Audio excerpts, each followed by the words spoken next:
नमस्कार प्रिय दर्शकों, हाजिर हूं मैं आज केतु से संबंधित चर्चा लेकर।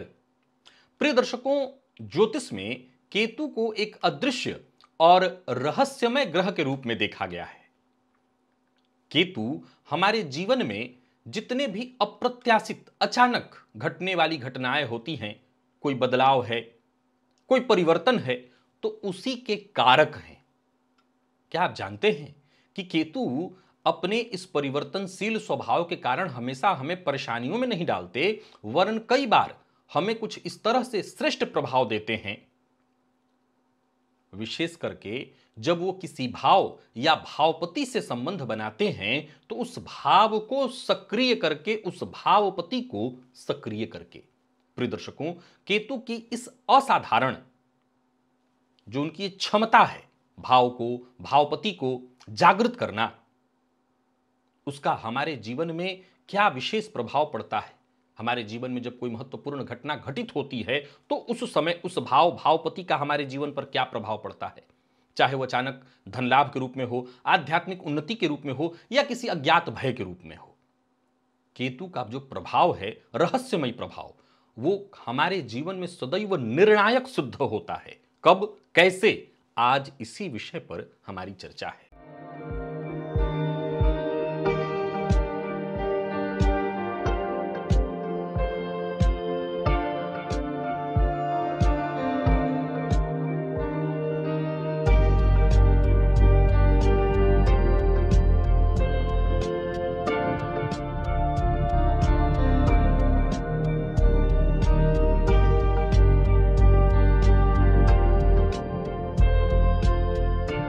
प्रिय दर्शकों, बीते दिनों मैं आप सबके सम्मुख एक कार्यक्रम लेकर के उपस्थित हुआ था, जब मैंने इसी तरह की चर्चा राहु के लिए की थी। बहुत से ऐसे आज के नवीन ज्योतिषी हैं जो ये कहते हैं कि केतु की दृष्टि नहीं होती। हो सकता है वो अपनी जगह पर सही हो, परंतु जब आप जन्म कुंडली अध्ययन करते हैं तो आपको ये साफ साफ पता चलेगा कि नहीं, केतु की दृष्टि का भी संपूर्ण प्रभाव देखने में आता है। केतु की भी अपनी दृष्टि है। अब मैं सदैव आपसे यह बात कहा करता हूं कि केतु सर्वाधिक वैसे तो शुभ ग्रहों के रूप में है, शुभ ग्रह के रूप में है, लेकिन वो चूंकि राहु के सामने सदैव होते हैं, फलतः इन्हें भी पाप ग्रह के रूप में ही गिना गया है।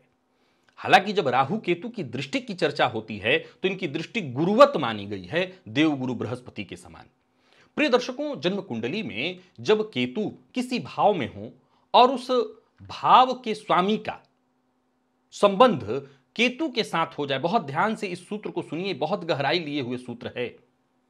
जन्म कुंडली में केतु जब किसी भाव में हो और उस भावपति की दृष्टि या युति भी केतु के साथ हो जाए, तो क्या होता है। हम जब किसी भाव की चर्चा करते हैं, हम जब किसी भी फलादेश की चर्चा करते हैं, तो हम क्या कहते हैं, भाव, भावपति और भावकारक, इन तीनों को मिलाकर के भाव का प्रभाव मिलता है हमें।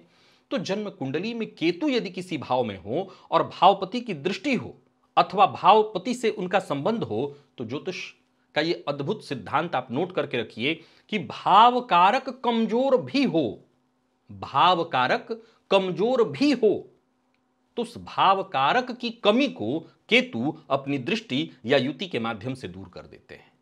नोट करिए प्रिय दर्शकों, जन्म कुंडली में ये वाला सूत्र आप पूर्व में मुझसे सुन चुके हैं, जब मैंने जवाहरलाल नेहरू की कुंडली का ये उदाहरण दिया था कि जब कोई ग्रह उच्च का हो, स्वगृही हो और उसके साथ केतु का संबंध बन जाए, तो उस ग्रह के बल को 5 गुना अधिक कर देते हैं। लेकिन जन्म कुंडली में केतु जब लग्न, पंचम, नवम अथवा केंद्र त्रिकोण में हो, हालांकि लग्न के केतु के बारे में मैंने ये तक कहा है कि वो थोड़ी कमियां उत्पन्न करते हैं, शरीर का जो विकास होना चाहिए उस तरह से विकास नहीं होने देते हैं, पर फिर भी इन्हीं भावों में हो और ऐसे केतु पर किसी शुभ ग्रह की दृष्टि पड़ रही हो, तो इस भाव के यानी आपके केंद्र अथवा त्रिकोण में जिस भाव में होंगे, इस भाव के और जिस पर इनकी दृष्टि होगी, कब, जब ऐसे केतु पर शुभ ग्रह की दृष्टि होगी, तो उस भाव और जहां जहां उनकी दृष्टि होगी, उन सभी भावों को केतु सक्रिय कर देंगे, विशेष सक्रिय कर देंगे। यानी केतु की दृष्टि का यह प्रभाव देखने में आता है। प्रिय दर्शकों, केतु भाव को और ग्रह को सबको सक्रिय कर देते हैं, और जब उनके साथ यानी ग्रह के साथ केतु की युति या दृष्टि होती है, जिसके साथ केतु युति कर रहे हो या दृष्टि डाल रहे हो तो उस ग्रह के उस भाव के ऊर्जा में अचानक परिवर्तन होता है। कैसे, जरा समझने का प्रयत्न करिए। केतु और चंद्रमा, आप समझिए इसको मानसिक अशांति, मैंने यहां तक कहा है कि ये एंजाइटी डिप्रेशन वाले जितने लोग होते हैं उनकी कुंडली में दिखाई पड़ता है, और असल में दिखाई यही पड़ता है। ये मैं किताबी बात नहीं बता रहा आपको, ये अनुभव है कि जिनकी कुंडली में केतु चंद्रमा की युति हो तो ऐसे लोग मानसिक रूप से बड़े परेशान रहते हैं। लेकिन इस युति पर यदि किसी गुरु इत्यादि शुभ ग्रह की दृष्टि हो, शुक्र बुध की दृष्टि हो, तो अगला सिद्धांत यहां नोट करके रखिए कि यह मानसिक शक्ति और छठी इंद्रिय सपनों की सक्रियता, यानी ऐसे जातक का स्वप्न सक्रिय हो जाएगा, स्वप्न के माध्यम से उसको घटने वाली घटनाओं का पूर्वाभास होने लगेगा। ये केतु के प्रभाव में है ये सब कुछ। तो ये भाव को भी जागृत किए। अब जरा गौर करिए, स्वप्न का भाव कौन सा है? स्वप्न का भाव कुंडली का 12वां भाव है।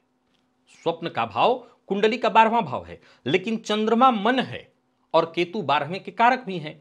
फलतः यह संबंध बनाकर के अगर किसी शुभ ग्रह से दृष्ट हो तो ऐसी स्थिति उत्पन्न करते हैं। केतु और सूर्य, सूर्य मूलतः किस चीज के कारक हैं? तो आत्मविश्वास के। अब केतु सूर्य के साथ संबंध बना ले तो एक तो सामान्य सा सिद्धांत है कि केतु सूर्य का संबंध बन जाए तो जातक बेहद अनिश्चितताओं से भरा उसका जीवन हो जाता है, उसके कोई काम कभी वक्त पर ना हो, हर काम में अनिश्चितता हो जाए, पहला पॉइंट। लेकिन ऐसे केतु और सूर्य के संबंध पर गुरु की दृष्टि पड़ जाए तो ये अपने आप में जातक के जीवन काल में हर चीज को निश्चित करने वाला बन जाता है। ऐसा जातक ठान ले तो वो काम होगा ही होगा। प्रिय दर्शकों, केतु मंगल ये अचानक जीवन काल में संघर्ष लेकिन साथ ही साथ साहस को भी प्रकट करता है। यदि ऐसे केतु मंगल पर गुरु इत्यादि शुभ ग्रह की दृष्टि पड़ जाए, फलतः ऐसा जातक बेहद साहसी हो जाएगा।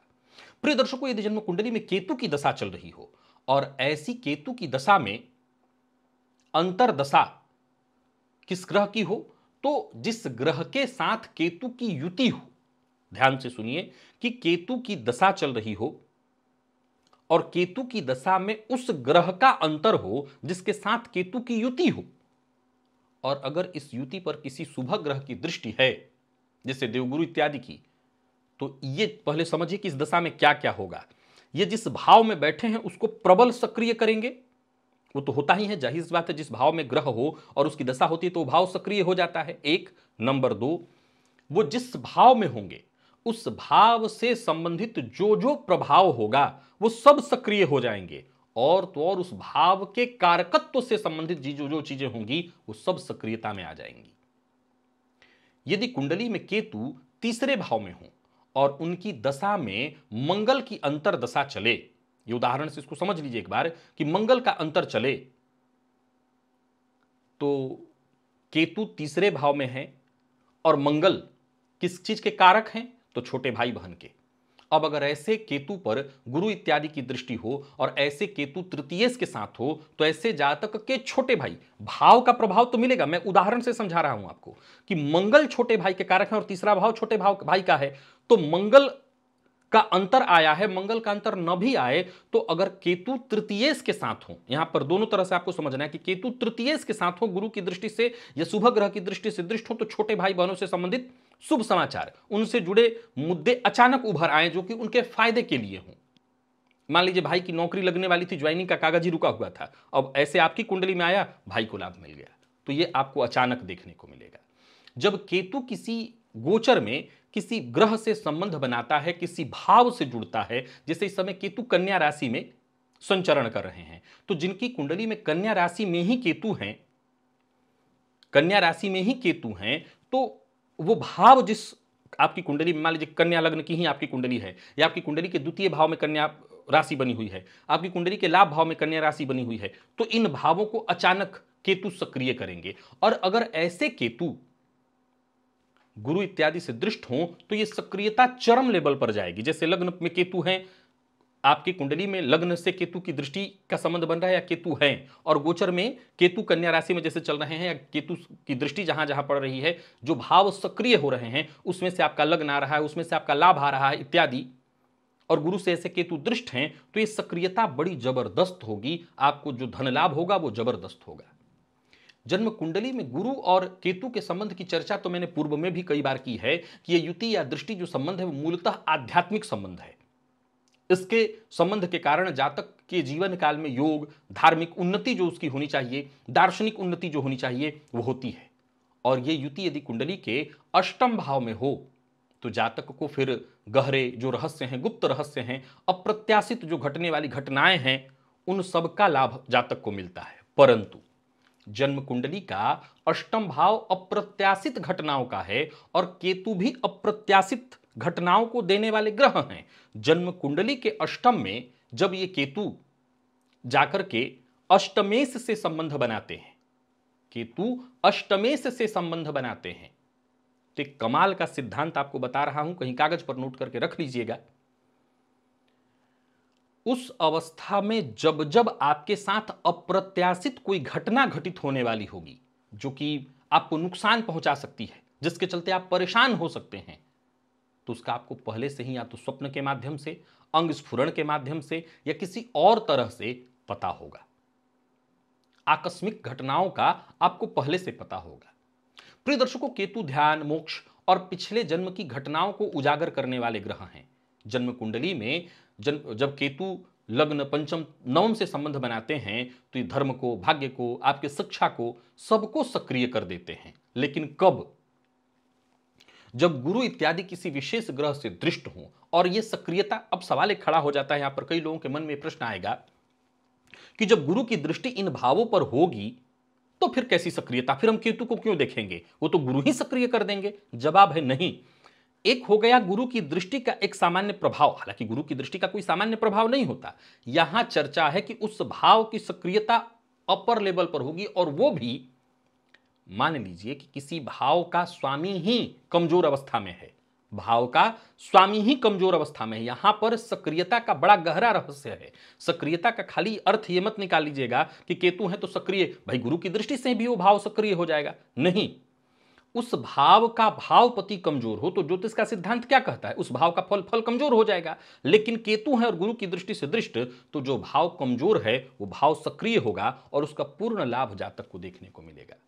केतु जिस भाव से जुड़े हुए हों, जिस ग्रह से जुड़े हुए हों, उसमें अचानक प्रभाव तो लाते ही हैं, अचानक प्रभाव डाल ही देते हैं। लेकिन जिस भाव को आप अपनी कुंडली में सुप्त या जिस भावपति के कमजोर हो जाने के कारण भाव को निष्क्रिय आप समझ रहे हैं, उस भाव में भी यदि केतु का संबंध बन रहा है तो उस भाव में पहले तो सक्रियता आ जाएगी। और अगर ऐसे केतु पर गुरु की दृष्टि पड़ जाए, किसी शुभ ग्रह की दृष्टि, शुक्र बुध की दृष्टि पड़ जाए, तो वो भाव 100% सक्रिय होगा और उस भाव से संबंधित संपूर्ण प्रभाव जातक को देखने को मिलेगा।